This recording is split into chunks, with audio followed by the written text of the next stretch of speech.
Madam, ഞാൻ ഇന്നലെ രാത്രി ഒരിടത്തും പോയിട്ടില്ല. ഒറ്റക്കള്ളോ പറയുന്നേ? ഇന്നലെ രാത്രി വിഷ്ണുവേട്ടന്റെ കൂടെ നീ ഉണ്ടായിരുന്നു. വിഷ്ണുവേട്ടൻ എന്തൊക്കെയാണോ ചെയ്തത് അതിനെല്ലാം നീ ഉത്തരവാദിയാ. ഇനി അഥവാ അരുതാത്ത എന്തെങ്കിലും ചെയ്തിട്ടുണ്ടെങ്കിൽ നീ കൂട്ടുപ്രതിയാ. ദേ, സത്യം പറഞ്ഞ നമുക്കിതെല്ലാം ഒഴിവാക്കിയെടുക്കാം. ഇല്ലെങ്കിൽ ആശാനും ശിഷ്യനും അകത്ത് പോയി കിടക്കേണ്ടി വരും. ഒന്ന് ദയവ് ചെയ്തൊന്ന് പറ, ഇന്നലെ രാത്രി നിങ്ങൾ എവിടെയാ പോയത്? എന്തൊക്കെ ചെയ്തു? ആ ജീപ്പ് എങ്ങനെയാ കാണാതായത്? അതിന് വിഷ്ണുവേട്ടൻ പറയുന്ന ഒരു കാര്യവും എനിക്ക് വിശ്വാസയോഗ്യമായിട്ടില്ല. പറയ്, എന്തൊക്കെ കുഴപ്പങ്ങളാ ഇന്നലെ രാത്രിയിൽ നിങ്ങൾ രണ്ടുപേരും കൂടി ഉണ്ടാക്കിയത്? എന്നെ ചോദ്യം ചെയ്യണോ?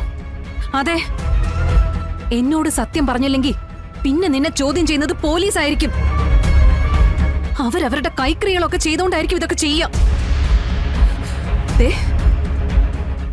ഞാൻ തടയില്ല. നീ നിലവിളിച്ചു പോവും. നിന്നെ പോലെ ഒരുത്തന്നെ പിടിച്ചു നിൽക്കാൻ പറ്റില്ല അവിടെ. അതൊഴിവാക്കാൻ വേണ്ടിട്ടാ നല്ല ഭാഷയിൽ എന്താ നടന്നെന്ന് ഞാൻ ചോദിക്കുന്നെ. പറ, ഉള്ളത് പോലെ ഒന്ന് പറയേ. മേഡം എന്റെ ആശാനെ കാണുന്നതിന് മുമ്പ് ഞാൻ എന്റെ ആശാനെ കണ്ടു തുടങ്ങിയതാ. ആശാന്റെ മനസ്സിലേക്ക് മേഡം കയറുന്നതിന് മുമ്പ് ഒളിച്ചു കയറി സ്ഥാനം പിടിച്ചിട്ടുള്ള ആളാ ഞാൻ.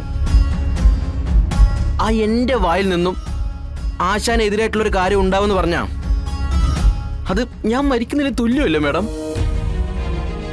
നിങ്ങൾ ഈ അധികാര കസേരയിൽ ചിന്തിക്കുന്ന പോലെയൊന്നുമല്ല ഞങ്ങളെ പോലുള്ള ഒരു സ്നേഹം. അത് പണത്തിന് മുമ്പിലോ ദേ ഇതുപോലെയുള്ള ഭീഷണിക്ക് മുമ്പിൽ അടിയറ വെക്കുന്നതുമല്ല. ഈ ഭക്ത ഹനുമാന ഹൃദയം തുറന്നപ്പോ ശ്രീരാമചന്ദ്രന്റെ സീതാദേവിയുടെ ചിത്രം കണ്ടിരുന്നെങ്കിൽ എന്റെ ഹൃദയം തുറന്ന് കാണുന്നത് എന്റെ ആശാന്റെയും എന്റെ ഏട്ടത്തെയും ചിത്രമായിരിക്കും. നിങ്ങൾക്കൂടി മരുത്ത പോലെയല്ല. ഏത് ഹിമാലയം പൊക്കാനും ഞാൻ തയ്യാറാണ്. അതെ, നടക്കില്ലെന്ന് അറിയാമെങ്കിലും എന്റെ മനസ്സിന് ബോധ്യപ്പെടുത്താൻ വേണ്ടിയെങ്കിലും ഞാൻ ശ്രമിക്കെങ്കിലും ചെയ്യും. ആ ആശാൻ ഒറ്റിക്കൊടുക്കാൻ എന്നോട് പറയാൻ മേഡത്തിന് എങ്ങനെ തോന്നി? ഇനിയിപ്പോ ആശാന് വേണ്ടി എന്തെങ്കിലും ഒളിപ്പിക്കണമെങ്കിൽ തന്നെ ഈ ചങ്കിനകത്ത് അത് ഭദ്രമായിരിക്കും. കുത്തിപ്പൊളിച്ചെടുക്കാൻ നോക്കിയാ എന്റെ രക്തം കൊണ്ട് ഞാനത് മായ്ക്കുകയും ചെയ്യും.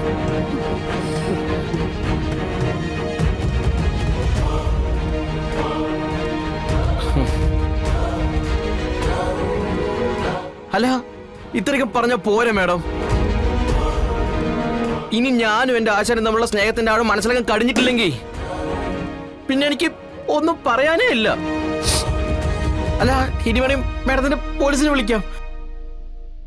അല്ല, കുത്തിപ്പിടിഞ്ഞ് എന്നിൽ നിന്ന് അവർക്ക് എന്തെങ്കിലും എടുക്കാൻ പറ്റണമെങ്കിൽ അങ്ങ് എടുത്തോട്ടെ. പക്ഷെ എന്നിൽ ശ്വാസം ഉള്ളിടത്തോളം കാലം ഞാൻ എന്റെ ആശാനെ ഒറ്റിക്കൊടുക്കില്ല. എന്നെ നിർത്തി മേഡത്തിന്റെ വിലയേറിയ സമയം കളഞ്ഞിട്ടൊന്നും ഒരു കാര്യമില്ല. എനിക്ക് എന്ത് തന്നെ സംഭവിച്ചാലും ശരി, ഞാൻ എന്റെ ആശാനെ ഒറ്റിക്കൊടുക്കില്ല. അത് ഉറപ്പാണ്.